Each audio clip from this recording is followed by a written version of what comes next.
Hey YouTube, it's Mike here bringing you guys some competitive seasons round 5. As you can see, I finally made it to top 100.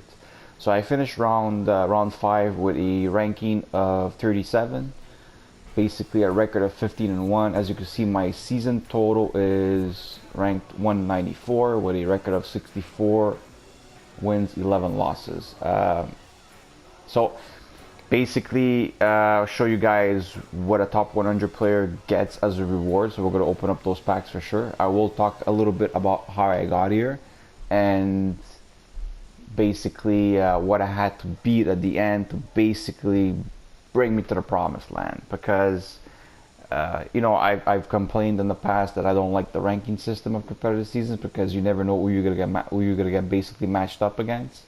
And if you get matched up against weaker opponents or whatever, or basically people that are around you don't get that many points. But when you actually do get matched up with a top 100 player, that's when you hit the jackpot. And I finally hit the jackpot by actually encountering a top player. So as you can see, as a rank 37, you get a Sentinel collectible with a gold pack. We will open up those in a second from now.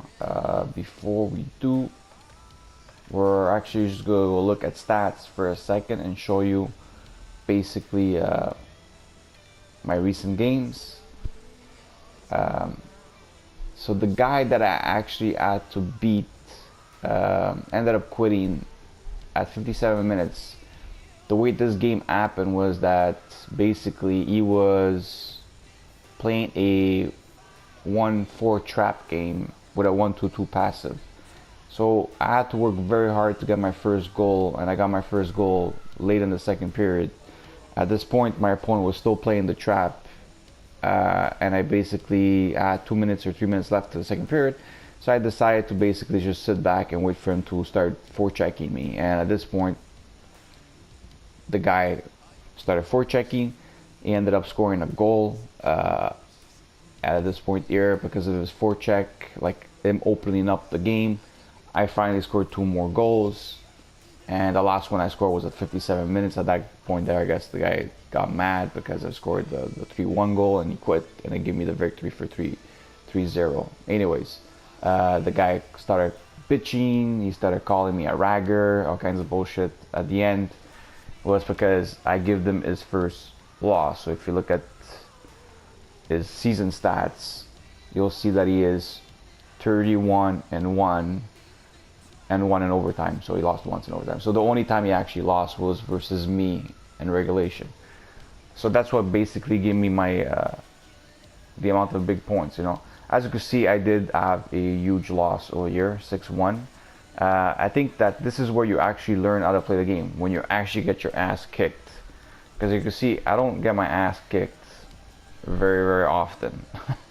We only have we have 2 other losses in my last like 20 something games, and this is the closest of me getting my ass kicked, 6-3. So for me to quit at 6-1 in the second period, the guy really destroyed me. Now the reason why I tell people to stick around when you're getting your ass kicked is because if you want to learn something, these are the guys you're going to learn from, because most of these people do certain things differently than others. For example, even me beating the top guy over here, for example, that was 29 and 31 and 0 before I beating him. I noticed right away I was facing a Division 1 top player. The way I know I'm facing a top player is because they play so differently than anything lower than Division 2, that you notice right away when you're playing a top player, because they have so much creativity to their game that they basically come at any angle and score at you. So this is when you start realizing when someone's really good at the game. The game where I was losing 6-1, I knew what I did as a mistake. Of course, it was way too late for me to come back from it. And at the end, I ended up quitting because I was frustrated. I think everybody gets those games where they're frustrated. The biggest reason I was frustrated was because it seemed like every time I was getting close to getting top 100, I would get that one game and lose, and I would lose a big amount of points, and that was basically pissed the shit out of me. because you work so hard to try to get that top 100, and all it takes is that one bad game, and it's all over, right? At that point there, I just said, you know what, I'm gonna continue playing, and I'll play until either I hit top 100 or until I lose my next game. Oh, we got O'Reilly, not bad for a gold pack. So yeah, so basically I decided to continue playing. Of course, as you could see, that I ended up making top 100, and at that point there, well, basically I got the game that I needed to get my points by facing a top guy, and that's it. So all I want to say to people is that whenever you're getting your ass whipped, basically stick around in the game. Forget about the loss. Just try to like focus and look at what the guy is doing, and just try to get the next goal. Just see if you can start countering what the other guy is doing, because that's what it is. It's like you're playing a chess game, and this pack contains a collectible. Okay, so it's just one rare, it's one collectible. So as you can see, nothing big. I don't even know how much these things go for, so quick sell one. Well, I'm basically just gonna list it up on the market. Anyway, I'm not gonna open up my team of the week.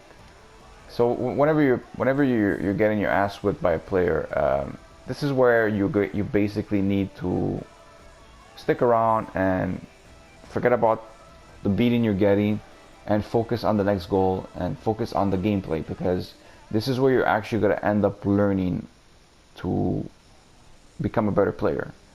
There's a few things you could do. Of course, you could look at YouTube videos. I think that looking at YouTube videos helps a lot by looking at people's gameplay and stuff like that. I don't think highlights are actually that great. I think watching full gameplay of a game, what really will help you more than just highlights or people telling you how to score. You gotta look at the whole gameplay. You gotta look at what happens during a gameplay. What makes this person start switching or trying different things to score goals or defend certain ways, than just highlights. For me, that's what made me better when I look at YouTube videos and stuff like that. Other thing is, of course, when you're playing better players, the higher you get in divisions, the higher you get in competitive seasons. The games that count the most are the ones that you're actually losing, because those are the ones that people are actually countering the way you play, and that's how you basically learn how to become a better player, because you start learning the mistakes you're doing and so on. Anyways, I hope you guys enjoyed the video. I will be streaming this week. Not exactly sure what day, but if you guys have me subscribed, you'll notice when I'm streaming, because I stream on YouTube, and you guys could watch some of my gameplay of competitive seasons. So anyway, I wish you guys a good day, and goodbye.